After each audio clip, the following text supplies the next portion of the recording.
Hi, Phil Aston here from Now Spinning Magazine, and welcome to this week's playlist.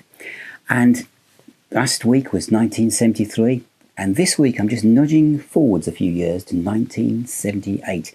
And I've picked one album for each day, so there are 7 albums in total. So again, let me know in the comments what you're playing, whether it's from the year I've picked, 78, or whatever, or anything in general, what you've discovered.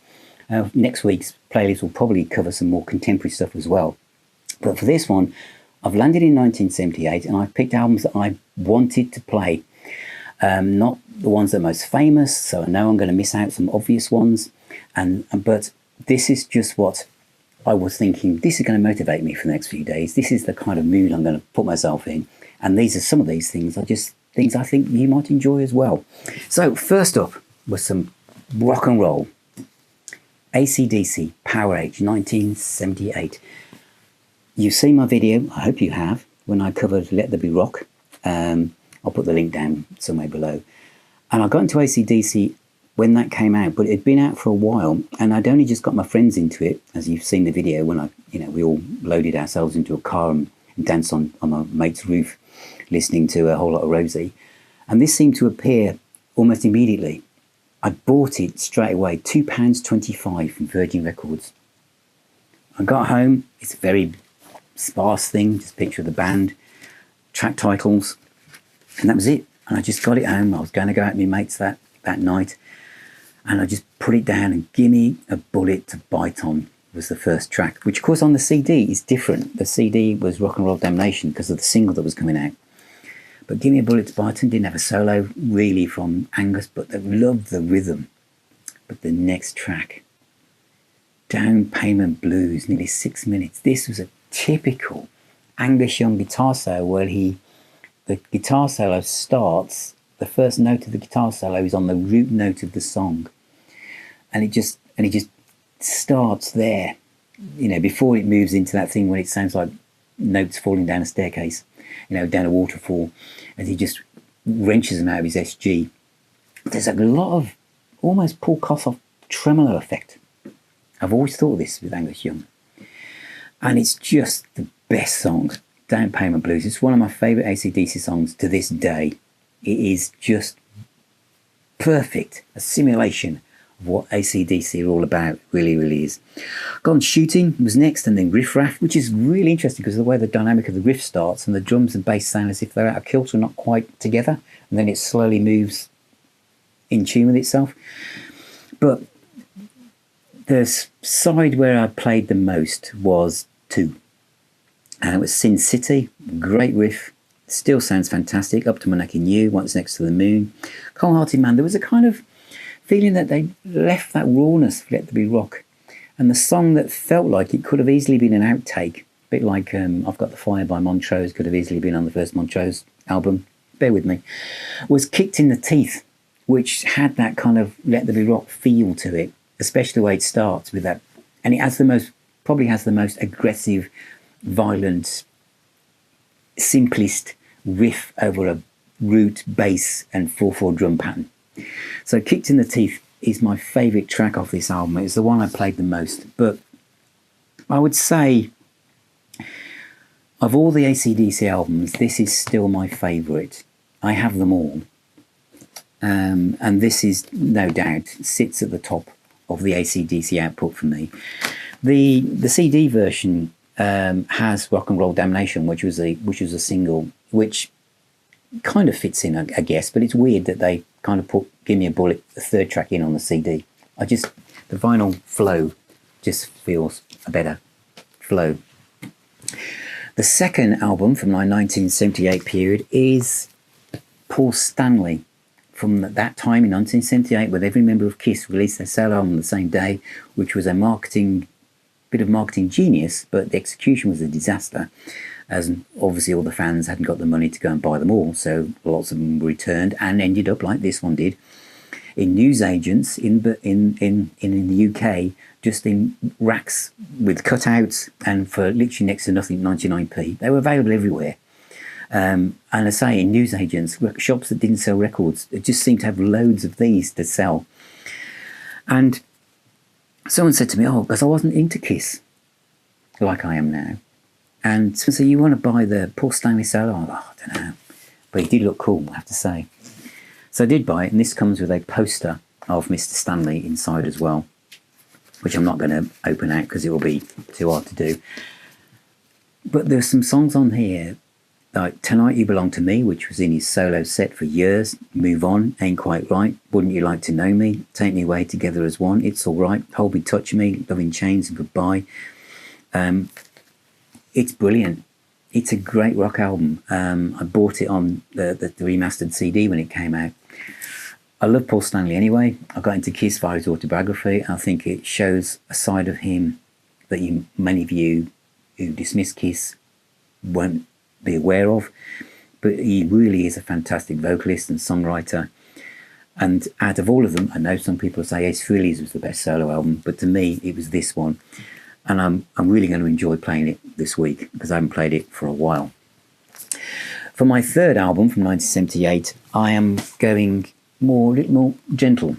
And it is these guys, Heart, Dog and Butterfly. This is without doubt, I think, my favourite Heart album from this period. I know they made some more AOR, melodic rock type of albums, but this one is just genius, really. And the reason why is Cook with Fire, High Time, High Jinks, Straight On. They're good.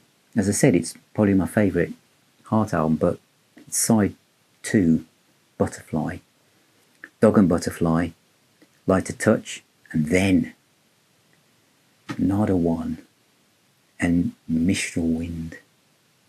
Oh wow.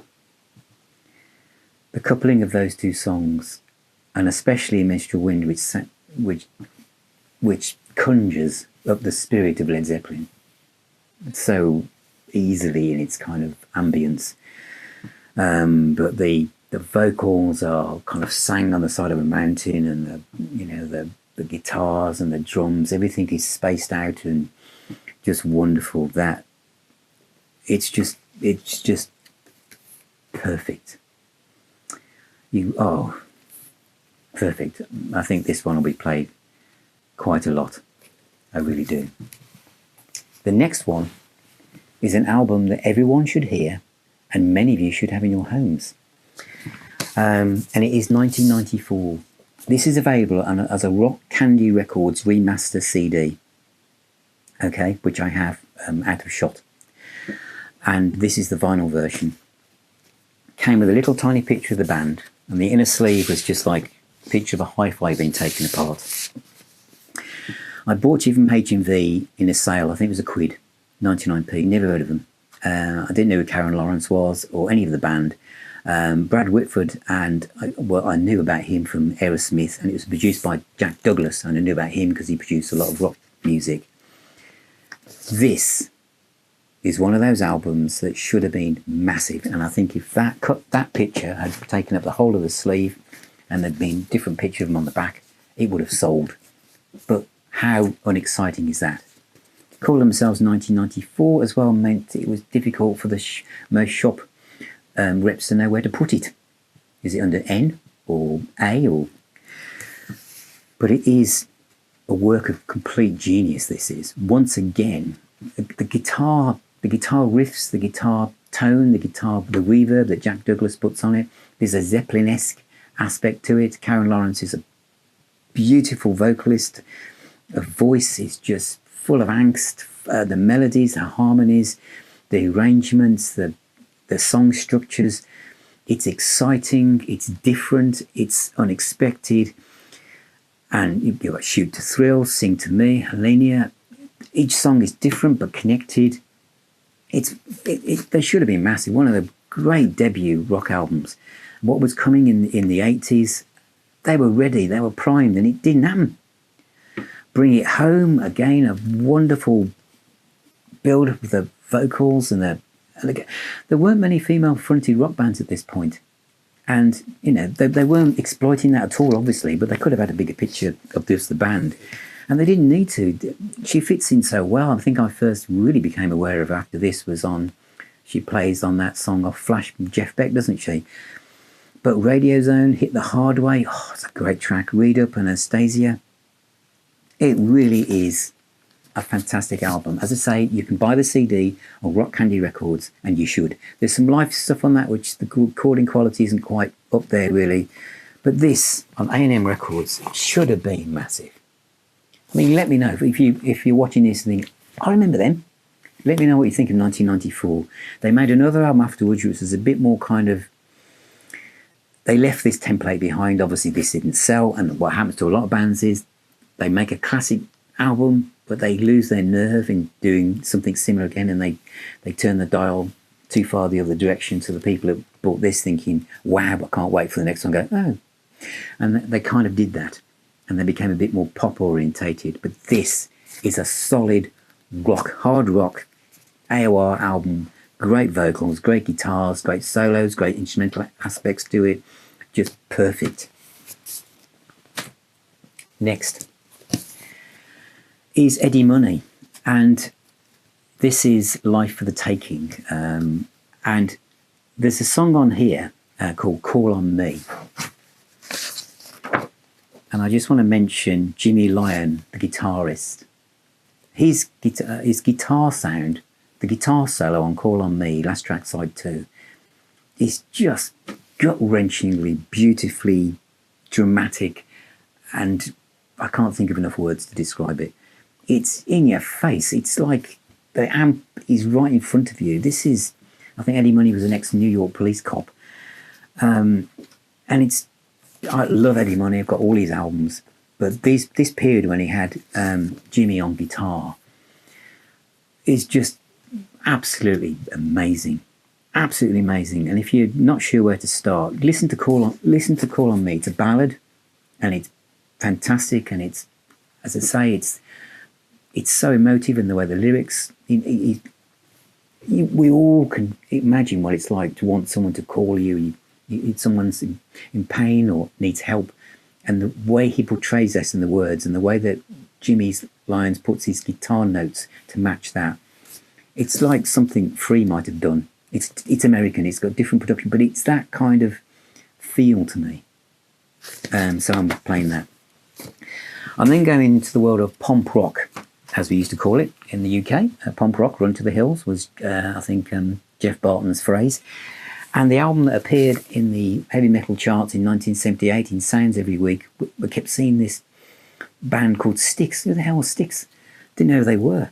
And then when it appeared, it's a very unusual looking cover. The gatefold gave nothing away, because remember these things were sealed. So people were taking a chance just because they saw it in the Soundhouse playlist in Sounds Every Week from a rock pub in London. And we'd see Great White Hope, Blue Collar Man, Renegade.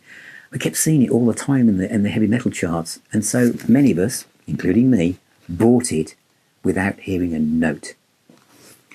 And it was just amazing.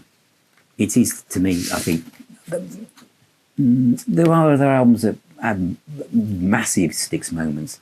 But when you listen to this as a whole, you realise just how awesome it is. I mean, I'm okay. The way it builds up with the church organ and all the backing vocals, I mean, you think, how could they ever reproduce this live? But again, it's studio. It's pomp rock. It's just amazing. Amazing record. Don't we need a Styx box set of remastered or stuff? We haven't had one, have we? We need one. We do. And finally, another one of my favourite artists who hasn't been represented on my channel enough, Stranger in Town, Bob Seger. I absolutely love this. I mean, the one before Night Moves is also a classic, and that got me through some tricky bits when I just started working in factories and stuff. But it was this one, I think, because it had Hollywood Nights on it, and I know the definitive version of Hollywood Nights is from 9 to 9, the live album. But I really got into this. I really got understood him as a lyricist and the passion. Again, I'm into kind of rootsy blues rock vocalists, you know, Paul Rodgers and American vocalists who are like that. There weren't that many to me at the time, but Bob Seger ticked all those boxes. Fire Down Below from Night Moves, obviously. But this one is Hollywood Nights. And some of the lyrics, aren't they, just fantastic. She'd been born with a face that would let her get away. He saw that face and lost all control. He had lost all control. And wondered if he could ever go home. And at Hollywood Nights, you could imagine someone leaving home for the first time and then starting to lose their confidence or thinking maybe it's just not going to work. I just loved it.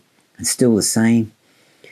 You've always won every time you placed a bet. You're still damn good. No one's gotten to you yet. It's very melancholy. As I read those lyrics out, it's sending shivers down my spine just thinking about it. Oh, Tom Rock and Roll's okay till it shines. And then feel like a number. I was working I hated my work. I hated my job. I was working in a factory. It's absolutely appalling. And, I take my card and I stand in line. To make a buck, I walk overtime. DSA letters keep coming in the mail. I work my back till it's racked with pain. The boss can't even recall my name. I show up late and I'm docked. It never fails. I feel just like another spoke in a great big wheel. Like a tiny blade of grass in a great big field. To the workers, I'm just another drone. To Marbell, tax people, for us in the UK, I'm just another phone. I'm just a statistic on a sheet. To the teachers, I'm just another child. To the IRS, sorry, I mean them. I'm just another file. I'm just another consensus on the street. Going to cruise out of the city, head down to the sea, because where I lived in Birmingham, we just needed to get to the seaside. Where I lived, we were as far away from the sea as you could possibly get. Head down to the sea, going to shout out at the ocean, hey, it's me. And I feel like a number. I feel like a number, like a stranger in this land. I just feel like a number. Damn it, I'm a man. Damn it, I'm a man. Oh, just great track. I absolutely love it. And Ain't Got No Money was written by a great vocalist, Frankie Miller. We've Got Tonight. Probably one of the best ballads Bob Seger ever did. And, for people being lonely and looking for love, it's 2 o'clock in the morning or something. He just sums all of that up. Brave Strangers and the famous final scene. So that is my quick recap on what I'm going to be playing this week, where I am sitting in 1978. So thank you so much for watching. Thank you for being here. Thank you for listening. Thank you for subscribing. Thank you for helping me as a patron, for donating, for telling all your friends about Now Spinning Magazine. Remember, music is the healer and the doctor. Stay safe. Keep spinning those discs. And I shall see you very, very soon.